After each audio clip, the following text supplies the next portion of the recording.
Jurgen. Hope you're well. Yeah, I am. And you? Good. No, he's not been well. I'm isolated. Oh, that's why it looks like you lost weight. Oh no, I was exercising before that. Okay. Not being able to this week, unfortunately. It's been despite the double jab, it's taken quite a bit out of us. To be fair, I'm quite surprised by it. Well, at least you double jab. At least you double jab. We've been speaking to a number of managers today, Jurgen. Obviously, we've been asking about the Newcastle takeover. I just wanted to get your thoughts on it, and I suppose what kind of impact you think it might have on the competition as a whole, long term.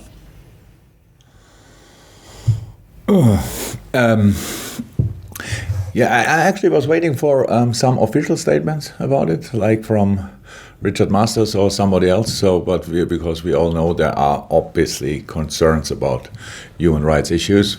I think that's all clear, that we all think the same there. So, didn't happen in the first place, happening then. Still, that's the situation. What will it mean for football? That's... few months ago, I think we had a massive argument issue. I would say the whole football world with 12 clubs or so trying to build a super league, and rightly so. Didn't happen, but this is kind of creating a super team, if you want. It's pretty much the same. Guaranteed spots in the Champions League, not in a few years' time, not immediately. All these kind of things. With all the how financial fair play is used nowadays, well, nobody knows exactly is it still existing or not. Stuff like this. So it's like it is. So everybody knows that. The Newcastle fans will love it, of course. But for the rest of it just means there's a new superpower in Newcastle. I cannot avoid that. Money cannot buy everything, but can over time, that will take time, but over time they will have enough money to make a few wrong decisions, to make then the right decisions, and then they will be where they want to be. So that's how it is. I don't think that's to avoid in the long term, but that's the situation. Everybody knows that, and obviously the Premier League or Richard Masters thought, yeah, let's give it a go. I don't know it, but it's not the first time. It's just the third, as far as I know, the third club who's now owned by a country. So I'm not sure how many countries are still out there to have the financial power and the interest to do so, but this is how it is, and that's what everybody has to deal with. For yourself, Jurgen, obviously we've got the situation regarding Fabinho and Alisson. What is their availability going to be for this weekend, or is it a case of them going straight to Madrid? What is the plan for them, and what frustration is there that there's not been a better solution to this? Well, the problem with this answer is always that when somebody of you writes it, then it sounds like I'm. If I use the word frustration, then oh my God, club is frustrated about that. I'm not. I'm just. We have no chance, obviously. Somebody decided to give Brazil the opportunity to play last night, so like a few hours ago. Then somebody made a decision that we have to play on Saturday, 12:30. So it's all not in our hands. If we say something, then always the same people say the same stuff. Yeah, that's why you have a big squad. That's all clear, but you have a big squad not for issues you have with football associations, because they put in tournaments. It's not that, 5 players have to play there and 4 players have to play there, but then you have still a league game to play. So, how you maybe know, Atletico is not playing at the weekend. Our next opponent in the Champions League, so something like that would never happen here. And if it would happen, then it would like, oh my God, how can they do it for them and stuff like this. So, we know it for a while. We made our decision a while ago. We had to sort, obviously, quarantine issues and all these kind of things. And the decision we made is the boys will not be here. They will go directly to Madrid, wait there for us, be able to play, hopefully then against Atletico. Will come slightly later back than us, 10 days over then, and then they can come back and are in our normal procedure again, and that's it. And Trent and Diogo, they definitely available this weekend. And how long will it be before Thiago is available to you again? Yes, Trent and Diogo are available. At least they were yesterday. So and Thiago, I don't know. I don't know. It still takes a little bit of time. That's a bit disappointing, but we know that as well for a few days now that it will not go that quick. We have to wait. Okay. How are you feeling? Thanks, Jurgen. All the best. Hope you're feeling better, Vinny. Speak to you soon. Right, we'll go to Steve Wyeth, PLP for 2. You're still on mute there, Steve. If you'd like to take yourself off the mute, and then we can hear your question. Apologies. Hi there, Jurgen. Hi. Can I go back to the situation with the potential new player challenging at the top of the Premier League? Is it as straightforward as money, or are there other factors that can turn a club into one that can challenge at the top? Of course, it's much more important than money is obviously good decisions. It was always possible, will always be possible. It's just more difficult. It's not. I'm not concerned about that. I only described the situation. So it was before we won the Champions League 2 years ago or whenever it was, and there were already 2 countries involved in the tournament. So and with brilliant teams. So football is a wonderful game. You can still win football games even when the financial power of the opponent is much bigger than your own, whoever that will be, and that's not. Honestly, I'm really not concerned. It's just you all know it. It's just you need our voices. Obviously, that's why you ask all the Premier League managers now what they say, but you know it already. It will not happen overnight, and Newcastle is not safe in the league now this year, so maybe there's a. I don't say that, but it's not 100% sure that they will stay in the league. That would slow down the process a little bit for sure, but. We all know there are out there some people whose the football knowledge is big enough. I think there will be a lot of changes in the next few years. Try with them, then do that, and all these kind of things. It's a massive project. But it's football still, and so of course you can win football games against them in the future as well. But it's clear, and we all know it. In 5, 6, 7 years' time, Newcastle, if the owners are patient enough, is a new superpower or an old superpower because they were already really successful in the past, and the new owners of Newcastle would have obviously enough money to buy the whole league, so maybe they fancy that at one point, and then it opens up again, same chances for everybody. We will see. Will you have a Premier League game to win tomorrow against Watford? Thank you for mentioning that. But you are facing a team with a new manager. Were you surprised that they made a change? And how can you be surprised that Watford makes a change, to be honest? So I respect all football teams. I respect Claudio Ranieri a lot, but it's really from so my own situation as a football manager, it's really harsh how Watford is dealing with managers, to be honest. That's I don't understand that. So it's just like that. It's pretty much you learn the name of the new colleague and then he's already gone again. So that's pretty much how it is. And I don't like that, and I have to say that. But that doesn't mean I have no problem with Claudio at all. It's obviously the opposite. I like him a lot, and he's a really calm and relaxed guy. But how can you be surprised that Watford makes a change? They make that. I'm 6 years in the country. I don't know how many managers I faced already in the Watford dugout. But now it's Claudio, and yeah. I'm sorry I stepped in your question, but it makes it more difficult. Obviously, it's we used more pictures and situations from Sampdoria Genua now, obviously where Claudio played coached the last time, and so we know about him. Obviously, we faced him a couple of times.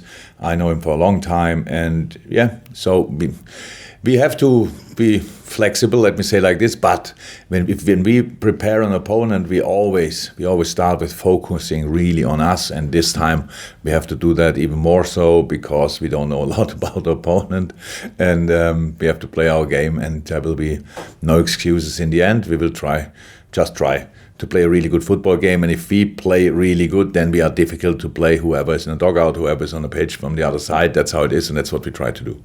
Okay, thank you, Steve. We'll go to Juliet for 1, and then to James from TalkSport for 1, and then James from BBC Merseyside for 1. Juliet.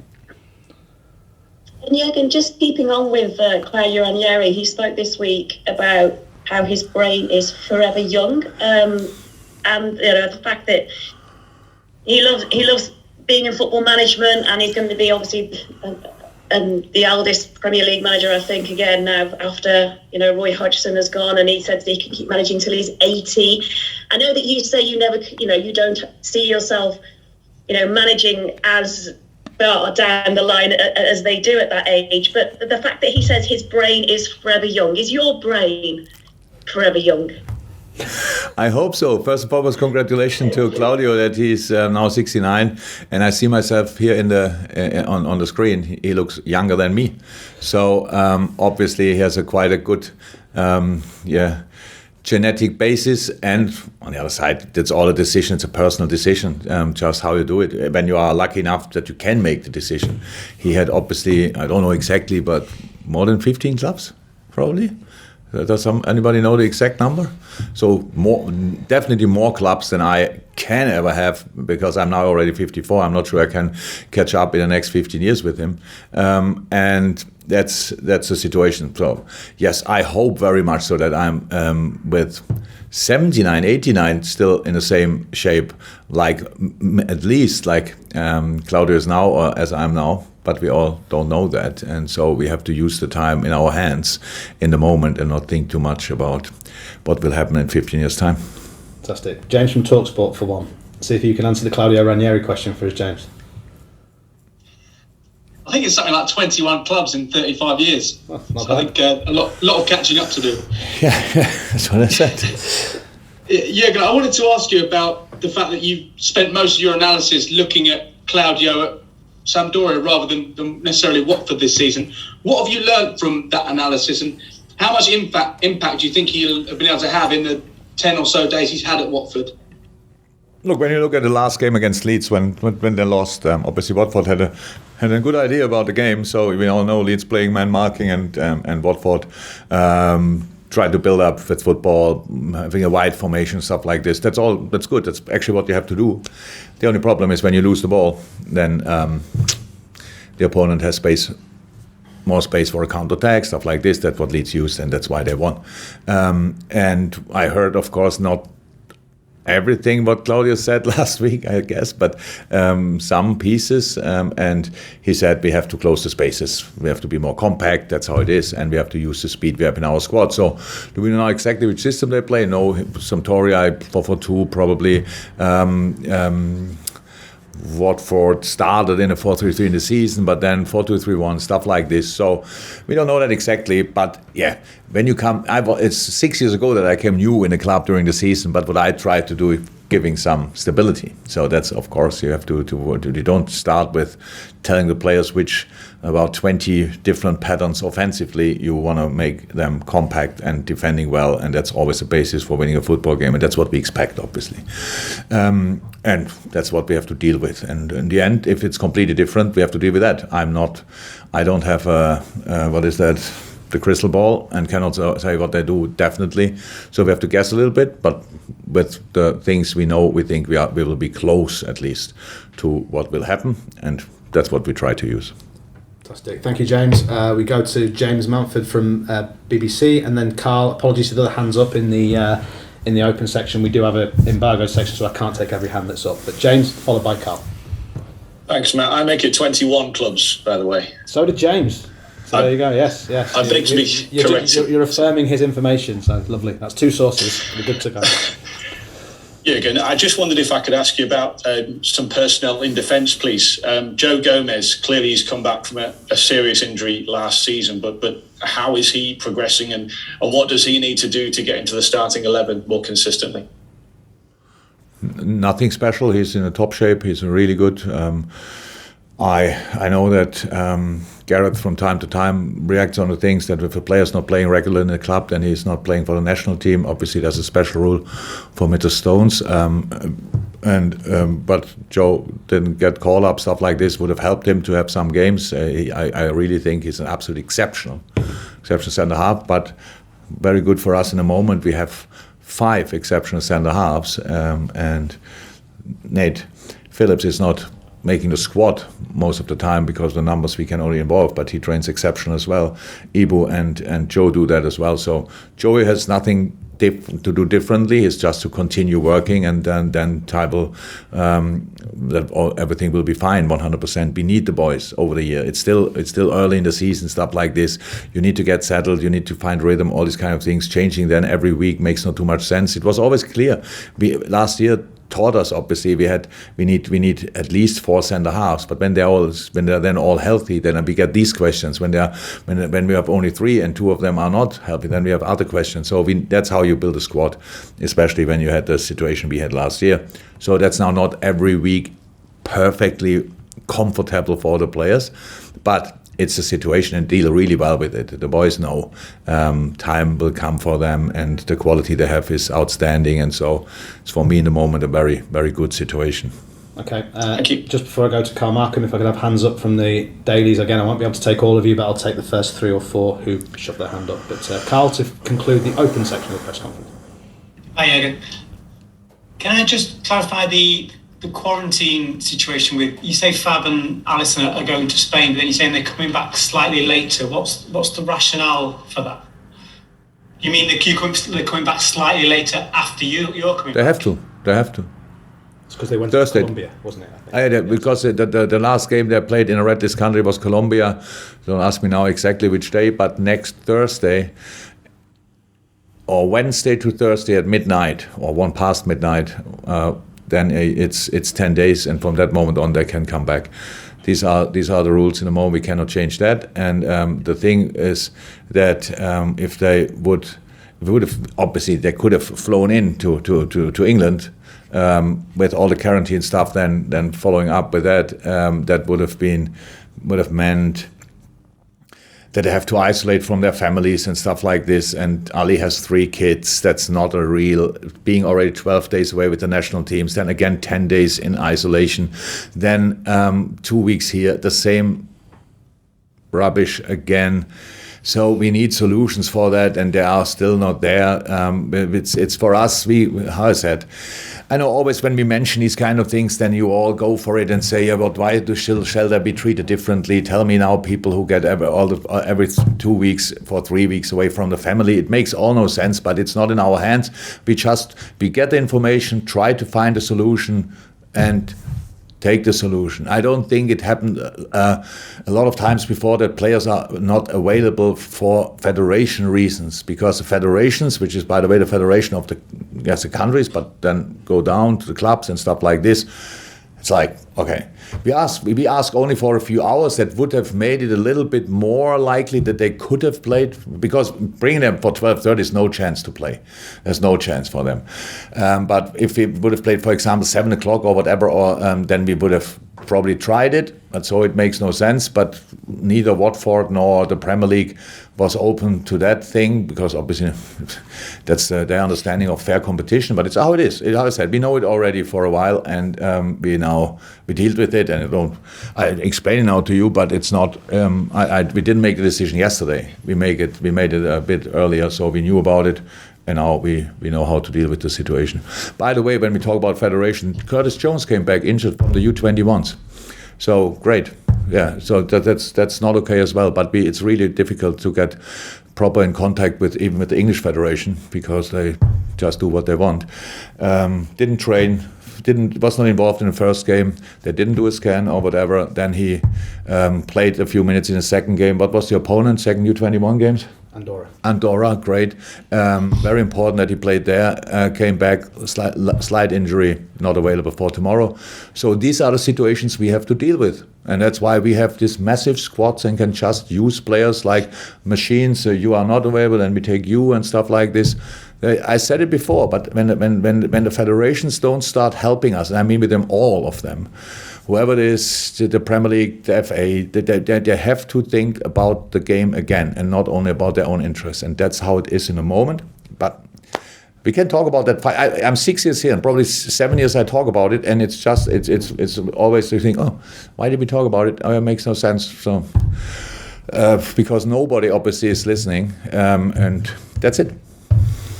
Thank you. I only asked about his quarantine status. Thank you for that. Thank you, Carl. Just to clarify then, they'd effectively be doing their quarantine in Spain, so when they come back, it will be normal for them. Spain and Brazil.